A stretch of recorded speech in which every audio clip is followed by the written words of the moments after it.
Sir வணக்கம் sir. Real ஏஜென்ட்லேருந்து GK பேசுகிறேன். இப்போ இந்த வீட்டை நம்ம வந்து ஒரு வருஷத்துக்கு முன்னே போட்டிருக்கோம் சார். அதுக்கு இடையில் நிறைய பேர் ஜாயின் பண்ணியிருப்பாங்க நம்மக்கிட்ட. அவங்களுக்காக இதை பண்ணுறது. இந்த இடம் வந்து ரெட்டியார்பாளையம் ஜெயா நகருங்க. இந்த ஏரியா 40க்கு 60 சார். வடக்கு பார்த்த வாசப்படி 40க்கு 60, அதாவது 40க்கு 60னா 2400 சதுரடி இல்லைங்களா? அதில் 2200 சதுரடி வீடு கட்டிக்கிறார். கிரவுண்ட் ஃப்ளோர், ஃபர்ஸ்ட் ஃப்ளோர், மேலேயும் கீழேயும் வீடு கட்டிக்கிறாரு. அதுக்கு மேலே ஒரு ரூம் போட்டுக்கிறாரு. மொத்தம் பார்த்திங்கன்னா கிரவுண்ட் ஃப்ளோரில் 2 பெட்ரூமு, ஃபர்ஸ்ட் ஃப்ளோரில் 3 பெட்ரூமு, அதுக்கு மேலே ஒரு பெட்ரூம், மொத்தம் 6 பெட்ரூம் சார். ஒரு பெட்ரூம் பார்த்திங்கன்னா 15க்கு 13, 16க்கு 12 இப்படி நல்லா பெருசாக இருக்குது சார். ஏன்னா 40க்கு 60 இல்லைங்களா? நல்லா இருக்குது, வீடு நல்லா இருக்குதுங்க. இது வந்து நான் ஏற்கனவே வந்து சரியான முறையில் என்னால் எடுக்க முடியல. ஏன்னா மேலே வந்து குடியிருந்தாங்க. அப்போ வந்து வாடகை 25,000 வாடகை, மெத்த மேலே மட்டும் வாடகை 25,000 விட்டுருந்தாங்க.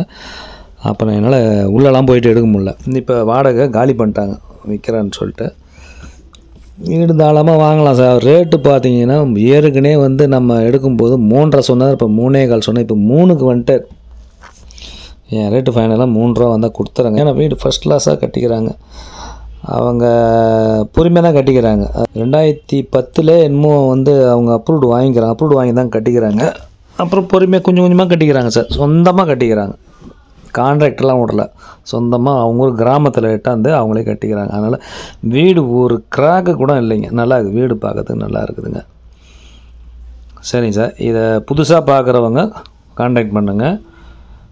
வேறு என்ன தகவல் வேணும்னா கேளுங்க. அதாவது மெத்தையில் அந்த ஹீட்டர்லாம் இருக்குதுங்களா, அதெல்லாம் விட்டு போகிறாரு. ஏசி 2 விட்டு போகிறாரு. முக்கியமான பொருள் எடுத்துக்க வந்துச்சுன்னா தேவையில்லாம் விட்டுட்டு போகிறாரு அவர். நல்லா இருக்குது சார். வீடு அம்சமாக இருக்குது. வீடு எல்லாம் மெயின் வந்து என்னென்னா காற்றோட்டமாக இருக்குது சார். சுற்றி சந்து விட்டுக்கிறாரு. அதான் ஒன்று. சில வீட்டில் வந்து ஒரு சைடு சந்து விடுவாங்க, ஒரு சைடில் விட மாட்டாங்க. நிறையா சுற்றி சந்து விட்டுரு.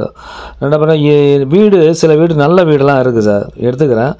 பக்கத்துலேயே பார்த்தோன்னா ஏதோ ஒரு ப்ராப்ளம் இருக்கும். அந்த பக்கத்தில் வேறு இதெல்லாம் இருக்கும். அதனால் அந்த வீடு நல்லா இருக்கும், ஏரியா நல்லா இருக்குது.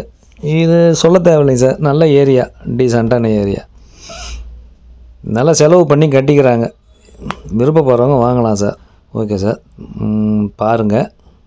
பிடிச்சிருந்தா எனக்கு ஃபோன் பண்ணுங்கள்.